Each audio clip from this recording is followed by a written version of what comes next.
Hello everyone, this is Seema here, your best friend from Blackboard Learners.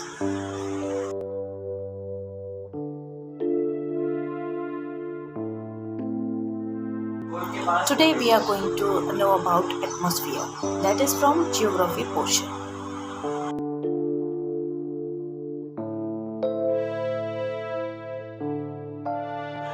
To know about atmosphere, first we need to know what is atmosphere. Atmosphere exactly है क्या? This is haze layer which is the mixture of gases. एक ऊपर धुंध जैसा कुछ atmosphere में फैला हुआ है, एक layer है that is all times around us और जो कि गैसेस का मिक्सचर है, ठीक है. बट ये हमारे चारों तरफ हमेशा फैला होता है. This is exactly known as atmosphere. Atmosphere जो वर्ड है वो कैसे बना है? एटमॉस्फेयर वर्ड टू वर्ड्स का मिक्सचर है. ग्रीक वर्ड है एटमस जिसका मीनिंग होता है वेपर और दूसरा वर्ड है स्फेरा जिसका मीनिंग होता है लेयर, ठीक है, स्फेयर्स. तो इन दोनों वर्ड से मिलकर बना है atmosphere.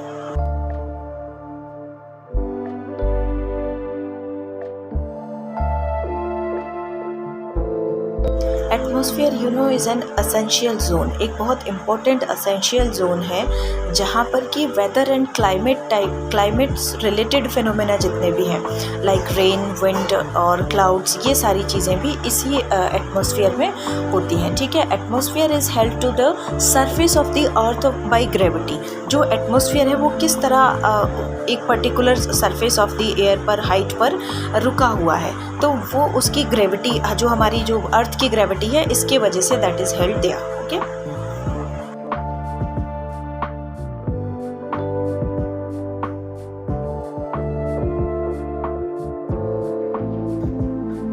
Now we will discuss about usefulness of the atmosphere. हम एटमॉस्फेयर की इम्पोर्टेंस के बारे में समझेंगे.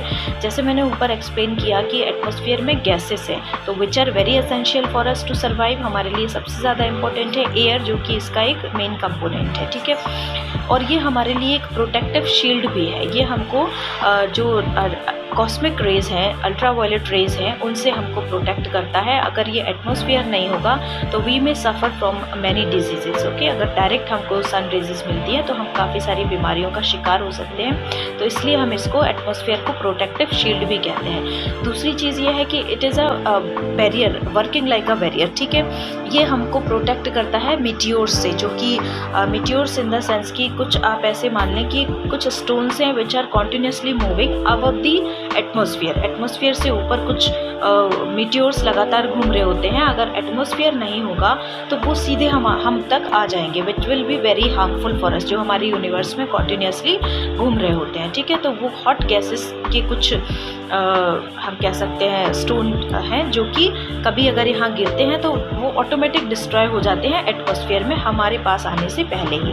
ओके,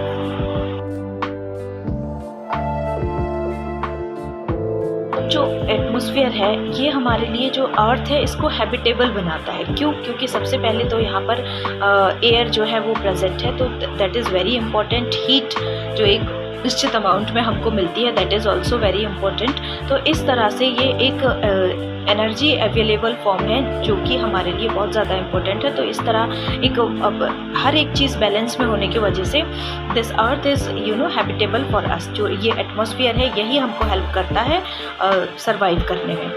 नेक्स्ट अगर हम देखें तो जो all the phenomena like precipitation, wind, evaporation, ये सारी चीज़ें हैं ये भी इसमें एटमॉस्फेयर में होती हैं which is helping us to balance all the things, ठीक है. फिर अगर हम बात करें तो रेडियो कम्युनिकेशन जो है हमारा वो भी इस एटमॉस्फेयर की वजह से ही पॉसिबल होता है. क्योंकि जो अपर लेयर है एटमॉस्फेयर की वहाँ पर that stop sound waves and from escaping into the space. वो वहाँ पर क्या करती है, स्पेस से आने वाली साउंड वेव को कैप्चर कर लेती है और हमारे रेडियो कम्युनिकेशन पॉसिबल होता है इन रेज के थ्रू.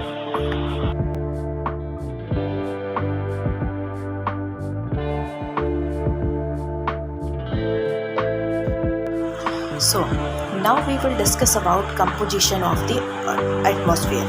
अब composition of एटमॉस्फेयर में क्या है, कंपोज करना, यानी कि किन चीज़ों से ये मिलकर एटमॉस्फेयर बना है। तो हमें पता है कि this is totally formation of the gases. हाँ, that is the different thing कि गैसेस अलग अलग हैं, सभी गैसेस अलग अलग अमाउंट में एटमॉस्फेयर में है, but all are the gases. ठीक है, एटमॉस्फेयर सिर्फ गैसेस से मिलकर बना है, बट सारी गैसेस अलग अलग हैं। ठीक है, तो सबसे मोस्ट इम्पॉर्टेंट जो है दैट इज़ नाइट्रोजन, जो कि 78% है एटमॉस्फेयर में, ऑक्सीजन 21% है, ऑर्गन है 0.9%, कार्बन डाइऑक्साइड है 0.33%। इस तरह और भी बहुत सारी गैसेस हैं जो कुछ कुछ परसेंटेज में प्रेजेंट है। और इन सब के अलावा जो वाटर वेपर्स हैं that is also included in the composition of the atmosphere. Water vapours हैं, डस्ट पार्टिकल्स हैं, और कुछ और लाइक पोलन ग्रेन्स हैं, माइक्रो ऑर्गेनिज्म है, सॉल्ट है, ये सारी छोटी छोटी और चीज़ें भी हैं जो कि that is also known as the composition of the atmosphere. Okay,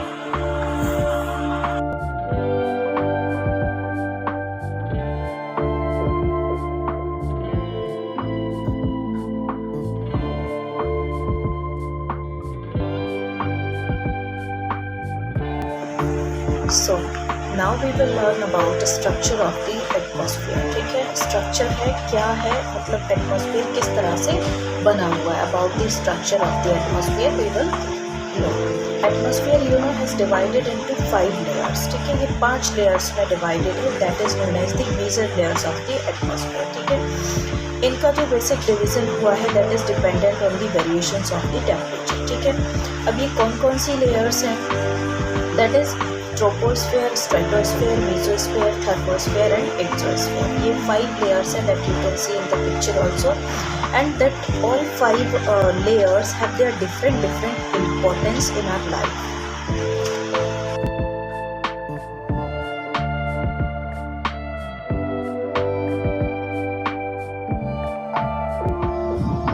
So the first layer is troposphere. अब हम layer wise, sequence wise layers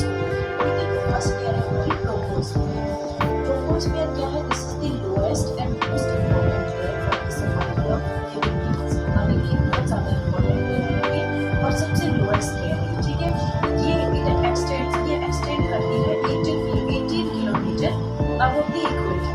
equator पर मीन्स कि इक्वेटर हम सब जानते हैं व्हाट इज इक्वेटर। जो ये इमेजिनरी लाइन है जिसको जिससे हमने अर्थ को 2 इक्वल पार्ट्स में, जिसको कि हम हेमिस्फीयर कहते हैं, में डिवाइड किया। ठीक है, तो ये क्या है, इक्वेटर पर 18 किलोमीटर ऊपर तक है, और जब हम पोल्स की बात करेंगे पोल्स पर ये 8 किलोमीटर अबव है। ठीक है, फिर जितने भी वेदरिक फिनोमेना है जैसे कि रेन है, क्लाउड है, these all things depend on this layer.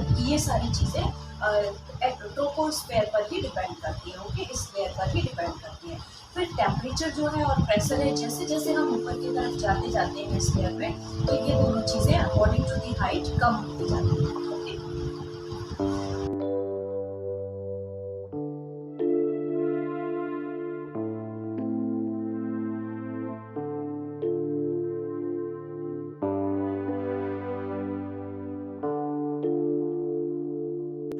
सो अब हम बात करेंगे स्ट्रेटोस्फेयर की, जो कि ट्रोपोस्फेयर के ठीक ऊपर है। ओके, तो इस लेयर में क्या है, this layer extends up to 50 kilometre. ये लेयर 50 किलोमीटर्स तक फैली हुई है सरफेस से।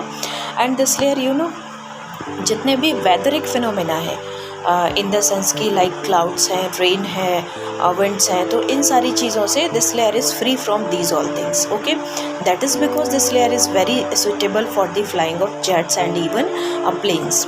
एंड जो this layer is you know very rich in ozone layer also, because जो हमारा ओजोन लेयर है that protect us from the harmful rays of sun, और we can say cosmic rays और अल्ट्रा वायलेट रेजेस, तो उनसे ये हमको protect करती है। जो ओजोन लेयर, वो लेयर भी स्ट्रेटोस्फेयर में ही है।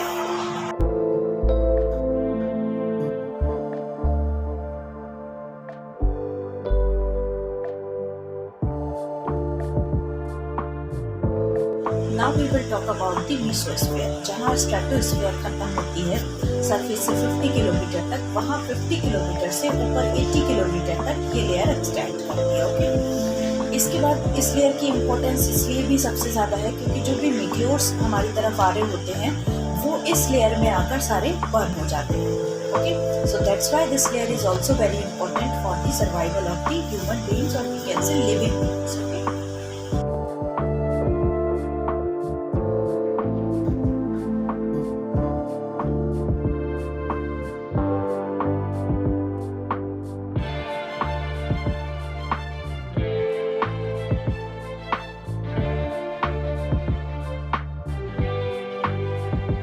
और अब हम बात करेंगे थर्मोस्फेयर की।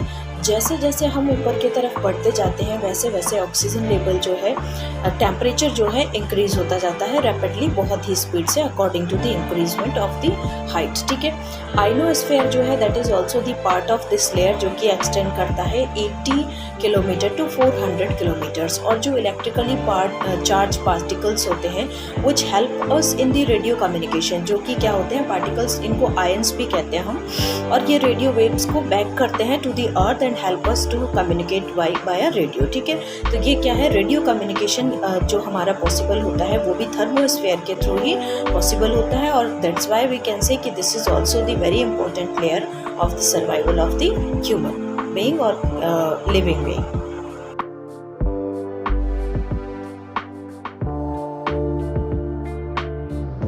Now the next and the last exosphere, ये जो लेयर है सबसे ऊपर है, मीन्स कि बिल्कुल लास्ट में, स्काई जहाँ पर कि यूनिवर्स शुरू होता है वहाँ पर उसके पहले ये लेयर ख़त्म होती है। ठीक है, तो ये upper most layer of the atmosphere है, जहाँ पर कि डेंसिटी जो है बहुत ज़्यादा थिन होती है, एयर की डेंसिटी। ठीक है, और आउटर लिमिट जो है इसकी अल्टीमेटली कहाँ जाकर मर्ज होती है, प्लैनेटरी स्पेस में, मीन्स कि यूनिवर्स में मिक्स होती है ये एक्सोस्फेयर। ठीक है, तो ये होप कि आप समझ पाए होंगे these all 5 layers which are very important for the survival of the living beings known as the layers of the atmosphere. Okay,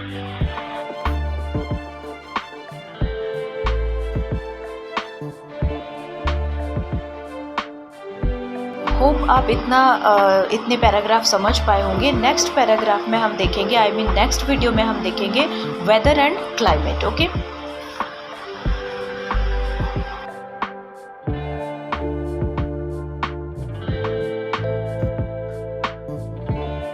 thank you friends, hope आपको ये समझ आए होंगे paragraphs. And last but not the least, these are your choices. Like, share और subscribe तो बनता ही है, and press the bell icon. आप कमेंट भी कर सकते हैं, आप हमें पर्सनली फ़ोन करके बता सकते हैं, हमारा लिंक टेलीग्राम पर भी है। डिस्क्रिप्शन ज़रूर चेक करते रहें, जो भी आपको डिटेल है सारी डिस्क्रिप्शन में दी जाती है हर बार। Thank you, stay tuned. Hema Sharma from Blackboard Learner, always your best friend.